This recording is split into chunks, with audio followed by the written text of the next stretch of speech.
First, the go-ahead Eagles chief said Celtic should do their transfer business like Rangers, and now Hugh Kevens has weighed in, and he has turned around and said that Rangers are everything Celtic aren't right now, as smart money is on the club that's throwing it about.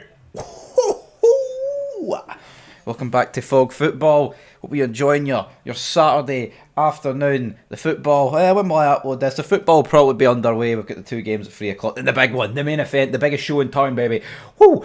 At 5:45, you know it. Be there, be square. Review probably about, 8, half 8.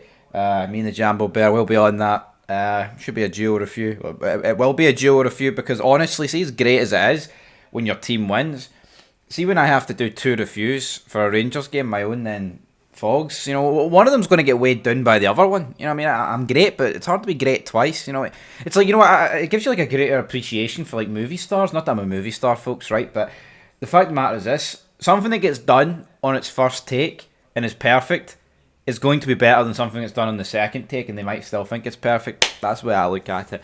Anyway, not that my reviews are perfect because I'm a bit pish, but anyway, you understand it. But Hugh Kevens, right? This is what he said. Brendan Rodgers has so far been thrown a rubber ear by the Celtic board when it comes to matching his ambition in the transfer market. If Celtic were playing Rangers today, who would your money be on? I know where some of my state pension would be on at the bookies. The blue corner at the moment. Rangers are everything Celtic are not. Russell Martin, after a 3-0 first leg over Pilsen victory in the Champions League qualifiers, is incentivised. Brendan Rodgers is demotivated because his employers want him to just maintain success without the irritation of funding improvement. Rangers are throwing money about they can't afford. Celtic are being fiscally prudent while the fans fume. Martin leaves out his club captain and best midfielder against Pilsen. If Rodgers left out Cal McGregor and Rio Atati, the outcome would be a sore one.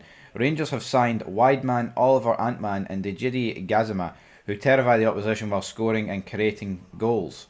And thrilling goals at that. End of quote. Right, so he says that Rangers are throwing a bit money we can't afford, right? Is that true, Hugh?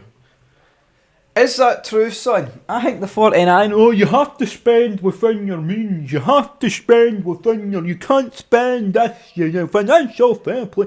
Guess what, folks, right? See if the gas man turns up the cooker, right, against Club Bruges, which is looking likely, then see this Rangers can't afford. The Champions League money covers all the money that we've spent so far, and then some. We'll be able to spend more money if we get into the Champions League. We keep hearing about, war chest. If we get into the Champions League, we're going to have a war chest of our own, alright?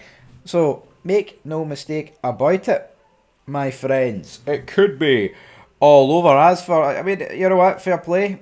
Hugh Kevens is banging on about the fact that Rangers dropped their captain and best midfielder and it made them better. If Rodgers left it McGregor and Atati, it would be a sore one. I agree. But, again, I'm a fair guy. I don't think that's fair on Cal McGregor because Cal McGregor is important to Celtic. Way more important than Tavernier is to Rangers. There's not many people at Celtic that want Cal McGregor dropped out the team. Flip that at Rangers, how many people want to have dropped out the team? Apples and oranges, Hugh Kevens. So I'll say that, but I think he is right there to agree. What did he go on to say? He said, and I quote, Celtic have one wide man left, Dyson Maeda, and fans want him used as a striker because there's no one that could kick their own backside. And finally, Martin upbraided his players for a substandard draw at Motherwell and got the desired response in the very next game. Rodgers systematically went through his club's hierarchy for failing to replace lost players with better and got a rubber ear so far at any rate from the boardroom. So who would you back to win the Old Firm faced up today? The truth as ever is an optional extra. No! Hugh! What's Hugh on about? Well, I'll tell you what Hugh's on about. He says he's backing fucking Rangers.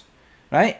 And I like this talk for Hugh Kevens, but reality is Celtic won the league last year by 17 points and 47 goals, as some people keep reminding me. We all start on 0, but already immediately, folks, Rangers are 2 points behind. And as good as the game against Victoria Pilsen is, it's just one game. I can't sit here and pretend that that's going to be the norm, because at the same time, you can't sit there and say after the Motherwell game that's going to be the norm, I mean, if anything, the one that would be the one that is the norm is the Motherwell game, because that's what we've seen throughout last season and seasons before that. A team full of players that just can't be arsed, don't care. You know, and I was listening the other day, I can't remember who it was, but someone said, like, if our players turn up 100% and put 100% effort in, we've got the technical ability to beat most teams in this league, and that's factual, man. That's 100%. It's the same with Celtic. It's not disrespecting the rest of the league. The fact of the matter is this: if you put 100% effort in, right, then coincide it with your actual ability and skill level, Rangers and Celtic should be beating the rest of the teams in this league. The fact of the matter is this: when Rangers and Celtic actually drop points and lose or draw to teams in this league, it's very rare, and I mean it's very rare that you can turn around and say that Rangers or Celtic, they were brilliant in that game, but that team just got lucky. You know, often when the old firm drop points, it often comes with a bit of backlash. So yeah. Anyway, do you think Hugh Kevens is right? Leave it down below.